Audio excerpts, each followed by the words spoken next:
है अगर stock market में इंटरेस्ट तो सब्सक्राइब करना ना भूलें और साथ में ही बेल आइकन को भी प्रेस करें ऑल नोटिफिकेशंस के लिए। Hello student, welcome back to our channel. So आज की वीडियो में हम ये देखने वाले हैं कि अगर आप ऑनलाइन एग्ज़ाम देते हैं या ऑफलाइन एग्ज़ाम देते हैं तो हमें कौन कौन सी प्रॉब्लम फेस करनी पड़ती है और बेटर कौन होगा एज़ कम्पेयर टू ऑनलाइन या ऑफलाइन एग्ज़ाम। अगर हम दोनों का कंपेयर करें तो बेस्ट कौन सा होगा जिसमें हमें कोई भी डिफ़िकल्टी फेस ना करनी पड़े और हमें जल्द से जल्द हमारा सर्टिफिकेशन भी मिल जाए। जैसे सभी स्टूडेंट्स को ज़्यादातर पता है कि उन्होंने मुझे जितने भी मैसेजेस, मेल और कॉल किए हैं तो ज़्यादातर लोग सिर्फ यही पूछते हैं कि ऑनलाइन एग्ज़ाम जो दे रहे हैं उनमें उन्हें बहुत ही डिफ़िकल्टीज़ फेस करनी पड़ रही है।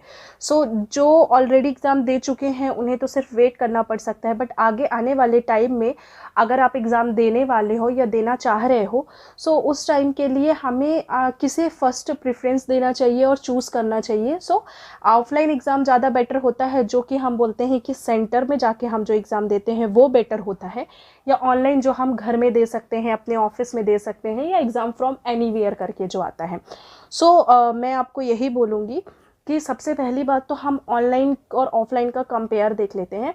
सो देखिए, अगर आप ऑनलाइन एग्ज़ाम देते हैं ना, सो मैं यही बोलूँगी कि बेटर यही है कि आप ऑफलाइन एग्ज़ाम को ही चूज़ करो। जब आपके पास कोई भी ऑप्शन नहीं बचता है तो ही आप ऑनलाइन एग्ज़ाम को चूज़ करो, मतलब आप घर पे एग्ज़ाम दो। देखिए इसमें डिफ़िकल्टीज़ क्या क्या होती हैं। फर्स्ट डिफ़िकल्टीज़ यही होती हैं कि आपने एग्ज़ाम दिया और आपको खुद के लैपटॉप से एग्ज़ाम देना है, ठीक है, जिसमें आपकी मैकबुक में आप एग्ज़ाम नहीं दे सकते हो, मतलब कि विंडोज़ ही होना चाहिए, एप्पल नहीं होना चाहिए, ठीक है। सो ये हो सकता है अगर किसी के पास में मैकबुक है और विंडोज़ नहीं है, सो उसमें उन्हें प्रॉब्लम हो सकती है। सेकंड चीज़ ये कि नॉइज़ पॉल्यूशन, जैसे कि हम एग्ज़ाम दे रहे हैं, एग्ज़ाम देने के टाइम पे आपका माइक ओपन होना चाहिए, ऑन होना चाहिए, और अगर कोई भी बैकग्राउंड नॉइज़ आता है, या तो आप जैसे अपने घर पे एग्ज़ाम देते हो, आपकी फैमिली मेम्बर हो गए या आपकी मदर हो गई या कोई भी कुछ भी अगर बोलती है, सो उस टाइम पे भी डिफ़िकल्टीज़ हो सकती है। सो आप म्यूट नहीं कर सकते हो, म्यूट नहीं कर पाओगे आप, और बैकग्राउंड म्यूज़िक नहीं होना चाहिए, कोई भी बैकग्राउंड साउंड नहीं आना चाहिए। आपके अचानक से आपके घर में कोई आ गया या उस टाइम पे सडन कोई इंटर हो गया और आप बात कर रहे हो, सो उस टाइम पे भी प्रॉब्लम हो सकती है, ठीक है।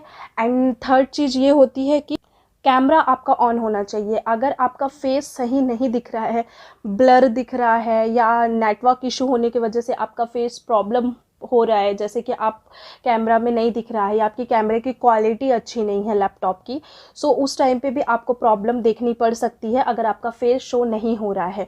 फोर्थ वन ये कि उस टाइम पे आप कैलकुलेटर यूज़ नहीं कर सकते हो, मोबाइल फ़ोन यूज़ नहीं कर सकते। वैसे तो आप सेंटर पे भी मोबाइल फ़ोन यूज़ नहीं कर सकते हो, तो वो तो बेटर है, मोबाइल फ़ोन यूज़ करना भी नहीं चाहिए, पढ़ाई करके अच्छे से आपको एग्ज़ाम देना चाहिए।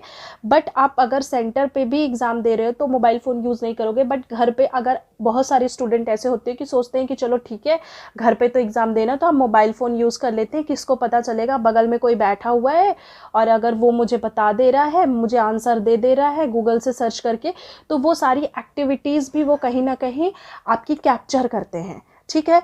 और फिफ्थ वन ये हो जाती है कि पेन पेपर अगर आप रखते हो और वहाँ पे भी आप कैलकुलेशन कर रहे हो तो उस टाइम पे भी वो आपका जो रिज़ल्ट रहता है ना वो होल्ड कर देते हैं, ठीक है। सो पेन पेपर आप अगर सेंटर में एग्ज़ाम देते हो तो वो लोग आपको खुद पेपर देते हैं सॉल्व करने के लिए, जो कि पेपर आपके जमा हो जाते हैं बाद में। बट अगर घर पे आप वो चीज़ बार बार एक्टिविटीज़ कर रहे हो, बार बार लैपटॉप के सामने हो, आपकी आई एक्सेस हो रही है और फिर उसके बाद आप नीचे कैलकुलेशन कर रहे हो, लिख रहे हो, सो पूरी तरीके से दिखती नहीं, तो उस टाइम पर भी डिफ़िकल्टीज़ देखने को मिलती हैं लोगों को, ओके। एंड जो सिक्स्थ वन है सबसे important, network issues. Network issue नहीं होना चाहिए अगर आप एग्ज़ाम देने गए हैं। अगर नेटवर्क की प्रॉब्लम आ रही है, आपका मोबाइल में आपके लैपटॉप में अगर इंटरनेट सही तरीके से नहीं चल रहा है तो उस टाइम पे भी आपको डिफ़िकल्टीज़ देखने को मिलेंगी। कभी कभी ऐसा होता है कि सडन सर्वर डाउन हो जाता है नेटवर्क की वजह से, तो आप लॉग आउट हो जाते हो, वापस से आपको लॉग इन करने में प्रॉब्लम होती है। कई बार ऐसा होता है कि आपको जो स्लॉट टाइमिंग दिया गया है उस टाइम पर आपको जो लिंक प्रोवाइड किया जाता है मेल पे, जैसे कि आपने अगर एग्ज़ाम वर्क फ्रॉम होम के लिए डाला है, sorry work from exam from anywhere के लिए डाला है एग्ज़ाम, सो उस टाइम पे क्या होता है कि आप एग्ज़ाम तो डालते हो और फिर लिंक आपको आती है, तो वो लिंक आप एक्सेस नहीं कर पाते हो। कई बार ऐसा होता है कि वो लोडिंग ही बताता रहता है या प्रॉब्लम होती है, तो वो नेटवर्क की वजह से भी प्रॉब्लम देता है। तो उसके वजह से भी बहुत लोग अपने जो भी उन्होंने टाइमिंग लिया है, स्लॉट बुक किया है, वो राइट टाइम पे वो एक्टिवेट नहीं कर पाते, लॉगिन आईडी नहीं डाल पाते हैं और फिर उनका एग्ज़ाम भी छूट जाता है।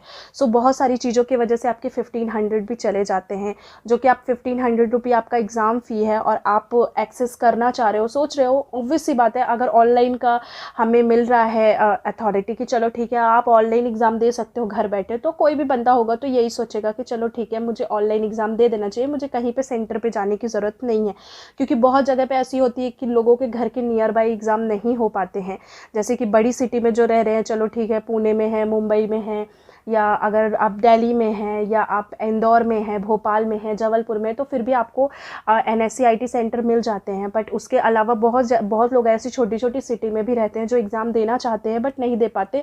सो उस टाइम पे अगर आप एग्ज़ाम देना चाहो तो आप ऑनलाइन एग्ज़ाम दे सकते हो। मैं ऐसा नहीं बोल रही हूँ कि 100% ऑनलाइन एग्ज़ाम बेकार होता है या ख़राब है, बेकार नहीं होता है, बट अगर आप उनके सारे इंस्ट्रक्शन को राइट तरीके से फॉलो करते हो तो एग्ज़ाम देने में और पास करने में कोई प्रॉब्लम नहीं होता। आप घर बैठे पास कर सकते हो और कोई होल्ड भी नहीं होगा।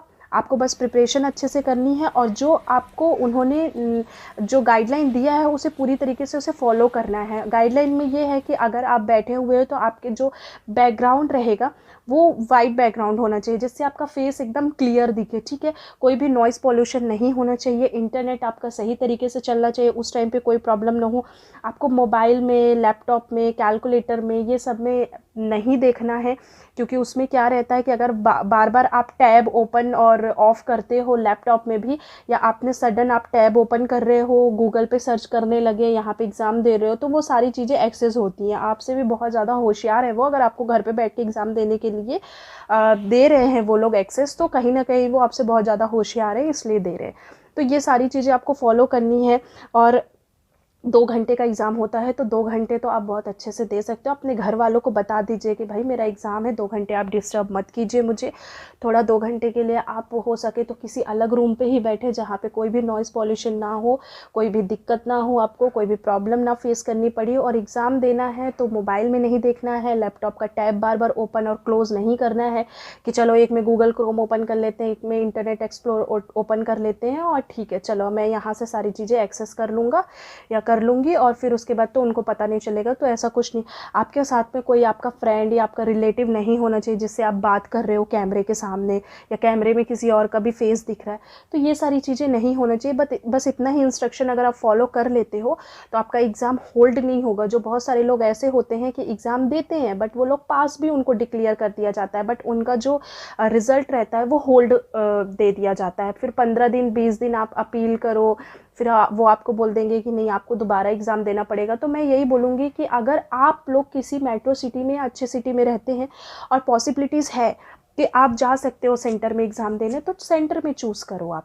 और अगर उसके अलावा आपके पास कोई पॉसिबिलिटीज़ नहीं होती है तो लास्ट टाइम पे आप ऑनलाइन एग्ज़ाम के लिए जो एग्ज़ाम फ्रॉम एनीवेयर होता है फिर आप घर से एग्ज़ाम दो, ताकि आपकी कोई डिफ़िकल्टीज़ फेस नहीं करनी पड़े। क्योंकि बहुत सारे स्टूडेंट परेशान रहते हैं, उनको मेल नहीं आ रहा, उनको मैसेजेस के रिस्पॉन्स नहीं आ रहे हैं, कॉल अटेंड नहीं कर रहे हैं वो लोग मेल पे मेल करते हैं, मेल पे भी उनको 15 दिन 10 दिन 8 दिन में रिस्पॉन्स प्रोवाइड होता है। सो आप अगर NISM के जो कस्टमर हेल्प डेस्क होता है वहाँ पे आप बात करते हो तो फिर वो लोग नहीं कॉल उठाते हैं वो लोग, क्योंकि आपके जैसे 1000 लोग 2000 4000 10,000 लोग एग्ज़ाम दे रहे हैं डेली। सो बहुत सारी प्रॉब्लम फेसेस करनी पड़ सकती है आपको। तो बेटर यही है कि पहले ऑफलाइन एग्ज़ाम जो कि सेंटर चूज़ करो। अगर जैसे आप पुणे में हो तो पुणे में भी आपको कोथरूड स्वारगेट मिल जाता है, मुंबई में हो तो अंधेरी, कांदिवली, बोरीवली, CST बहुत सारी जगह पे आपको मिल जाएंगे, ठीक है। तो ऐसी जगह पे आप चूज़ करो जो आपके घर के नियर बाई हो, और भले 10 दिन लेट आप एग्ज़ाम दे रहे हो बेटर रहेगा, पर सेंटर चूज़ कीजिए। एंड सेकंड चीज़ ये कि अगर आप ऑनलाइन एग्ज़ाम चूज़ कर रहे हो तो प्लीज़ सारी इंस्ट्रक्शन फॉलो करो, क्योंकि आप लोग बहुत सारे मैसेजेस करते हो, कॉल्स करते हो। मैं सबको यही बोलती हूँ कि पहले इंस्ट्रक्शंस को अच्छे से फॉलो कीजिए। आपने ज़रूर कुछ ना कुछ गलती की होगी, इसीलिए आपका जो एग्ज़ाम है वो होल्ड हो गया। फिर आप देखो, अब एग्ज़ाम होल्ड होने का मतलब कि आपका रिज़ल्ट वो लोग नहीं प्रोवाइड कराते हैं, 15 दिन 20 दिन, 1.5 महीने, 2-2 महीने आपके जो रिज़ल्ट रहते हैं वो होल्ड रहते हैं, फिर आपको अपील करना पड़ेगा, ये सारी चीज़ें प्रॉब्लम फेस करनी पड़ती हैं। तो आई होप सो आज जो मैंने आपको बताया वो सारी चीज़ें क्लियर हो गई होंगी। इसके अलावा कोई भी डाउट आता है या आप क्लासेस ज्वाइन करना चाहते हैं, आप NISM की प्रिपरेशन कर रहे हैं, NCFM की प्रिपरेशन कर रहे हैं, या ऑप्शन स्ट्रैटेजी या टेक्निकल, और आपको ट्रेडिंग भी सीखना है, सो आप मुझसे डायरेक्टली कांटेक्ट कर सकते हैं। और लिंक डिस्क्रिप्शन में जाएंगे तो आपको वेबसाइट भी मिल जाएगा, साथ में वीडियो के एंड में मेरा नंबर मिलेगा एंड डिस्क्रिप्शन बॉक्स पे भी मिलेगा, तो आप डायरेक्टली मुझे कांटेक्ट कर सकते हो और आप क्लासेस ज्वाइन कर सकते हैं। अगर आप क्लासेस का ड्यूरेशन, फ़ी, अमाउंट, सारी चीज़ें जानना चाहते हैं तो आपको वेबसाइट पे भी मिल जाएगा, और डायरेक्टली कांटेक्ट कीजिए, आपको सारी इन्फॉर्मेशन मिल जाएगी। अगर आप फर्स्ट अटैम्प्ट में आपका एग्ज़ाम निकालना चाहते हो तो हम आपको फर्स्ट अटैम्प्ट में एग्ज़ाम निकाल के देने की गारंटी भी प्रोवाइड कराते हैं, जिसमें आपको स्टडी मटेरियल वगैरह सब कुछ इंक्लूडेड रहेगा। सो आपको अलग से कहीं से परचेस करने की ज़रूरत नहीं है, और लाइव सेशन होते हैं जो कि वीडियो कॉन्फ्रेंस पे होगा, सो कोई प्रॉब्लम ही नहीं है। तो चलिए अब मिलते हैं नेक्स्ट वीडियो में, तब तक के लिए take care of your health and your family. जय हिंद। गाइस देखिए, यहाँ पे मैंने आपको कॉन्टैक्ट नंबर दिया हुआ है। अगर आपको यहाँ पे लगता है तो आप क्लासेस की कोई भी इन्फॉर्मेशन चाहते हो, मोर डिटेल्स चाहते हो, तो यहाँ पे आप हमें कांटेक्ट कर सकते हो। ये आपको इंस्टाग्राम, ट्विटर, फेसबुक और जीमेल सबका मैंने आईडी यहाँ पे प्रोवाइड कराया हुआ है। प्लस आपको हमारी कंपनी की वेबसाइट भी मिल जाएगी, वहाँ पे भी आप हमें मैसेज करोगे तो हमारी कंपनी की जो टीम है वो आपको डायरेक्टली मेल के थ्रू बात करेंगी। और क्लासेस रिगार्डिंग कोई इन्फॉर्मेशन चाहिए तो वो भी आप डायरेक्टली जाके खुद वेबसाइट पर देख सकते हो। आई होप सो ये वीडियो आपके लिए इन्फॉर्मेटिव रहा होगा।